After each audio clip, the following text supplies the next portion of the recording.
बदललेले आहेत, कशा प्रकारे आता काय भेट घेतली, काय दादांचं? एक लक्षात घ्या, पुणे मनपाची रणधुमी चालू आहे. आत्ता आम्ही आलो होतो माझ्या कसबा मतदारसंघातील प्रभाग जो 22 आहे त्यातल्या या इच्छुक उमेदवारांचा प्रवेश घेण्यासाठी. त्याच्यामुळे अनेक जे उमेदवार आहेत जे वर्षानुवर्ष काम करत आहेत त्यांच्या उमेदवारीसाठी ते माननीय अजितदादांच्या नेतृत्वाखाली राष्ट्रवादी काँग्रेस पक्षामध्ये प्रवेश करत आहे. आणि जो कार्यकर्ता वर्षानुवर्ष काम करत असतो तो कोणत्या पक्षाचं आपल्याला तिकीट मिळेल, कुठने न्याय मिळेल, कोणता नेता आपल्या पाठीशी खंबीर उभा राहील ते पाहून ते प्रवेश घेत असतो. त्यामुळे तुम्हाला ही जी रोजची गर्दी दिसत आहे ही माननीय अजितदादांवर विश्वास ठेवणारी त्यांच्या खंबीर नेतृत्वाकडे ओढा असणाऱ्या कार्यकर्ते आहेत. आज अजित पवार दोन्ही राष्ट्रवादीची घोषणा करणार होते, अजूनपर्यंत आता ते पुढे झाल्याची शक्यता आहे. पुढे 2-3 दिवस अजून जागा वाटपाचा निर्णय झालेला नाही. मुळामध्ये ती तुम्हाला लवकरच तीही जाहीरपणे माननीय अजितदादा सांगतील.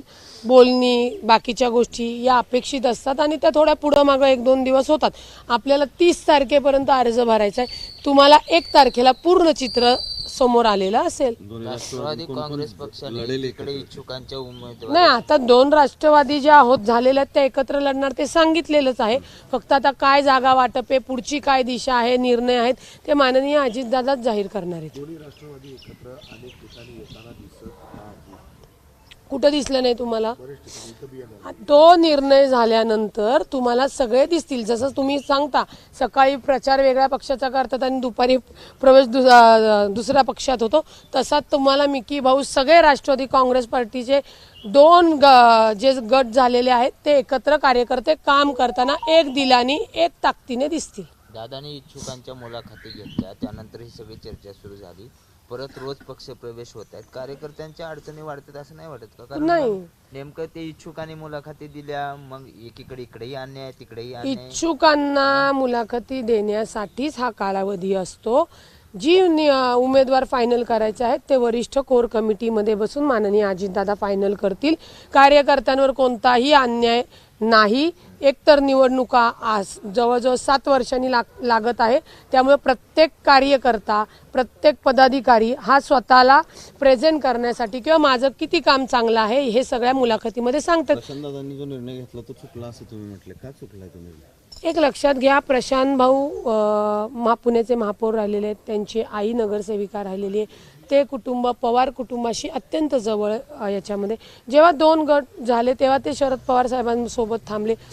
माननीय शरद पवार साहेबांनी सुप्रिया सुळेताईंनी त्यांना हडपसरमधून उमेदवारी दिली. त्यावेळी ते आमच्याच उमेदवाराच्या म्हणजे आमदार तुपे भाऊंच्या विरोधात लढले. ती उमेदवारी देणं, कार्यकर्त्याला पाठिंबा देणं ही फार मोठी गोष्ट असते हो कार्यकर्त्याच्या दृष्टिकोनातनं. आणि आता त्याच नेत्यांनी त्यांच्या पक्षाचा जर काही निर्णय घेतला असेल तो निर्णय आमच्यासारखे लोकप्रतिनिधी आमच्यासारखे कार्यकर्त्यांनी पाळणं गरजेचं आहे. पक्षाचं संघटन, पक्षाचे बेरजीची गणितं याचा सगळा विचार हा पक्षाचे अध्यक्ष करत असतात, कोर कमिटी करत असते. प्रशांत दादा म्हणजे कोर कमिटी नाही. प्रशांत दादाच्या इथे विशालजी तांबे आहेत, अंकुश काकडे आहेत, खासदार वंदनाताई चव्हाण आहेत, अजून ज्येष्ठ नेते जे कोण त्यांचे आहेत, हे सगळ्यांचं मत घेणं अपेक्षित असतं. पुणे शहराच्या निवडणुकीमध्ये माझाच चेहरा दिसावा आणि मी दिसावं असं नाही. तिथे राष्ट्रवादी काँग्रेस पक्षाने आपल्या अध्यक्षाने आपलं पक्षाचं संघटन दिसणं आणि आपल्या पक्षाचे नगरसेवक जास्तीत जास्त असणं याला तो चेहरा म्हणतात. त्याच्यामुळे प्रशांत भाऊ जगताप चुकले असं माझं बहीण कार्यकर्ता म्हणून स्पष्ट मत आहे. एबीपी माझा, उघडा डोळे बघा नीट.